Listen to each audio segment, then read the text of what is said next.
आता मी देखील बाकीच्या बायकांसारखं जॉब न करता घरी असते तर किती छान झालं असतं, असा प्रश्न प्रत्येक वर्किंग वुमनच्या मनात कधी ना कधी तरी येतो. माझ्या मनात देखील तो प्रश्न आलेला, कारण असं की गावाकडे इतका छान सप्ताह चालू आहे, इतका सुंदर कीर्तनाचा सोहळा, आणि त्यातली त्यात माझं हे छोटंसं गोंडस बाळ सोडून यायचं म्हटलं की मला तर फार वाईट वाटत होतं. पण काय करणार, ड्युटी आहे, कमिटमेंट असतात, वेळेवरती यावं लागतं. त्याच्यामुळं मी संभाजीनगरला यायला निघाले.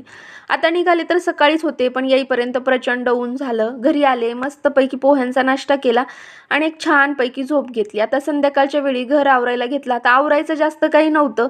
बाकीच्या बायकांसारखं मला टेन्शन देखील नाही आहे, कारण की माझ्या जास्त पसारा करतच नाही, आणि केला तरी ते जागच्या जागी ते आवरून देखील ठेवतात. थोडीशी भांडी होती, ती मी घासून घेतली. आता प्रवासामुळे थोडंसं डोकं दुखत होतं, त्याच्यामुळे एक कॉफी देखील घेतली. संध्याकाळच्या स्वयंपाकाला लागले तर आहोंनी खास फरमाईश करून सांगितली की मला तुझ्या हातची शेवग्याची आमटी खायची, म्हणून मी ती देखील बनवायला घेतली.